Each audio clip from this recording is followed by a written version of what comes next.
கிறிஸ்துவுக்குள் அன்பானவர்களே, ஆண்டவராகிய இயேசுவின் நாமத்தில் உங்களுக்கு என் அன்பின் வாழ்த்துக்கள். இயேசுவை அறிந்து கொண்டும் கூட உலகத்தின் வழிகளை பின்பற்றுகிறவர்களும் இருக்கிறாங்க. தேவன் கற்றுக் கொடுத்த பாதைகளில் நடக்கிறவர்களும் இருக்கிறாங்க.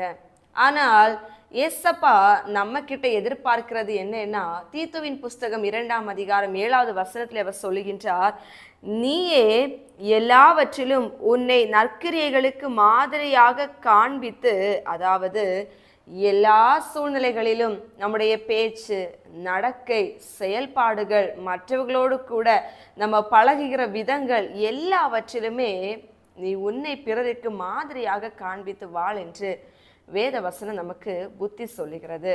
அன்பு ஜனமே, இன்னைக்கு நம்ம ஏசப்பாவை பின்பற்றுகின்றோம். ஆனால் அவர் நடந்த வழிகளில் நடக்கிறோமா? பின்பற்றுவது அப்படின்னா என்னது? நம்ம ஏற்கனவே அந்த வார்த்தைகளை நம்ம கற்றிருப்போம். பின்பற்றுவதுன்னா ஃபாலோ பண்ணுறது இல்லையா? ஆண்டவருடைய வழிகளை ஃபாலோ பண்ணுறது, பின்பற்றுவது அப்படின்னா அவர் எப்படி நடந்தார், ஒவ்வொரு சூழ்நிலைகளிலும் எப்படி அந்த பிரச்சனைகளை, அந்த மனிதர்களை, அந்த சூழ்நிலையை அவர் ஜெயம் எடுத்தார் என்பதனை உன்னிப்பாக கவனித்து நாமும் இன்றைக்கு அதன் போல வாழ வேண்டும். ஏசப்பா முடியாத ஒரு காரியத்தை நம்ம கிட்ட சொல்லல. அவர் ஒரு மனிதனால் முடியாத ஒரு காரியம் என்று ஒன்று இருந்தா நம்மிடம் அவர் சொல்லி இருக்க மாட்டார் இல்லையா?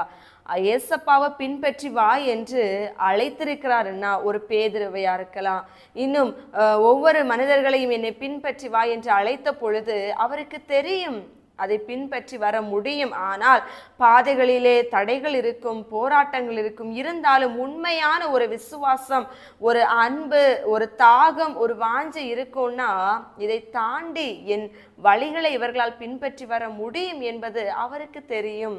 அதனால தான் நம்ம கிட்ட முடியாதது அவர் சொல்லியிருக்கவே மாட்டார். முடியும் என்பதனால்தான் அவரை பின்பற்றி வருவதற்கு நம்மை அழைத்திருக்கிறாரு. அதனால தான் அவர் சொல்லுகிறார், இந்த உலகத்துல பலதரப்பட்ட மக்கள் இருக்கிறாங்க, பலவிதமான எண்ணங்களோடு வாழ்கிறவர்கள் இருக்கிறாங்க, உலகத்துல அடிமைப்பட்டு கிடக்கிறவங்க இருக்கிறாங்க. அதன் மத்தியில என்னை அறிந்து கொண்டவர்களாகிய நீங்கள் பிறருக்கு மாதிரி உள்ள ஒரு வாழ்க்கை வாழுங்க. உங்களை பார்க்கிறவர்கள் தேவனுடைய சாயலை பார்க்கிறவர்களாக இருக்கணும். உங்க பேச்சு பிறருக்கு ஒரு ஔஷதமாக இருக்கணும். உங்களுடைய செயல்பாடுகள் பிறரை கிறிஸ்துவுக்குள் வழி நடத்துவதற்கு காரணமாக இருக்க வேண்டுமே தவிர இடரல் உண்டாக்கத்தக்க ஒரு விதத்துல இருக்கக்கூடாதே. அதிகாரத்துல அவர் சொல்லுகின்றார், நீயோ ஆரோக்கியமான உபதேசங்களுக்கு ஏற்றவைகளை பேசு என்று. நம்ம பேசுகிற பேச்சுல கூட பிறருக்கு மாதிரியா இருக்கணும். அன்பு ஜனமே, ஆரோக்கியமான உபதேசம்னா என்ன?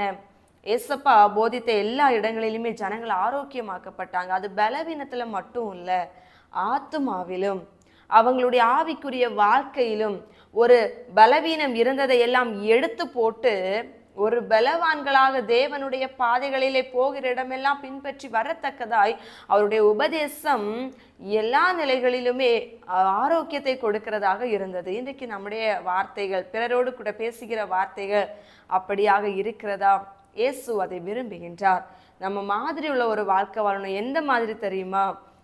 எப்பவுமே பேடான ஒரு எக்ஸாம்பிளுக்கு நம்ம காரணிகளாக இருக்கக்கூடாது. வேதத்துல பாருங்க, ஒரு ஆபிரகாம ஆண்டவர் எப்பொழுதுமே விசுவாசத்தில் வல்லவன் என்று அவரை குறித்து பெருமையாக சொல்லியிருப்பார். ஒரு மோசையா இருக்கலாம், ஒரு தானியலா இருக்கலாம், ஒரு நோவாவா இருக்கலாம்.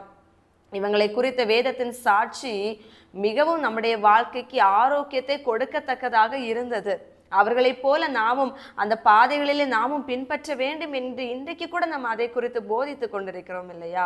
ஆனால் இன்றைக்குமே ஒரு லோத்தின் மனைவியை போலவோ, ஒரு விழுந்து போன ஒரு சிம்சோனை போலவோ நம்ம எப்பொழுதுமே அப்பேற்பட்ட தேவையற்ற மாதிரிகளாக பிறருக்கு முன்பதாக நின்று விடக்கூடாது, செயல்பட்டு விடக்கூடாது. எனவே எப்பொழுதும் நாம் கவனமா இருந்து நம்ம எல்லாவற்றிலும் பிறருக்கு மாதிரியா இருக்கணும். நம்ம நடக்கை, பேச்சு, உடைகள், போகிற வழிகள், நம்ம ஐக்கியப்பட்டிருக்கிற ஜனங்கள், அவங்களோடு கூட இடைப்படுகிற ஒவ்வொரு காரியங்கள், தேவனை பின்பற்றுகிற வழிகள் எல்லாவற்றிலுமே நம்மை பார்க்கிறவர்கள் தேவனுடைய வழிகளை கேட்டறிந்து அதன் பின்னாக வரத்தக்க அளவிற்கு செயல்படுவோம். நம்முடைய குடும்ப வாழ்க்கையில இருக்கலாம், வேலை செய்கிற இடத்துல இருக்கலாம், நம்ம போகிற இடத்துல, படிக்கிற இடத்துல, எல்லா இடத்துலையுமே நம்ம மற்றவர்கள் வாழ்கிறார்கள் என்று நீங்களும் அதன் பின்னால போகாம அவங்க முன்னாடி ஏசப்பாவோட ஒரு பிள்ளையாக வாழ்ந்து காட்ட வேண்டும் என்று மாதிரி உள்ள ஒரு வாழ்க்கை வாழ உங்களை ஒப்பு கொடுங்கள். நிச்சயமாக தேவன் நம்மில் பிரியமாய் செயல்படுவார். ஜெபிப்போமா? அன்பின் நல்ல இயேசப்பா, உம்மை பின்பற்றுகிறவர்கள் இருளிலே அல்ல வெளிச்சத்தில் நடக்கின்றவர்களாக இருக்கிறாங்க. அப்ப இன்னைக்கு அநேகர் உலகத்தின் வழிகளிலே சென்று இருளான ஒரு வாழ்க்கையில வாழ்ந்து கொண்டிருக்கிறாங்க. ஆனா நாங்க உங்க பிள்ளைகள் இயேசப்பா.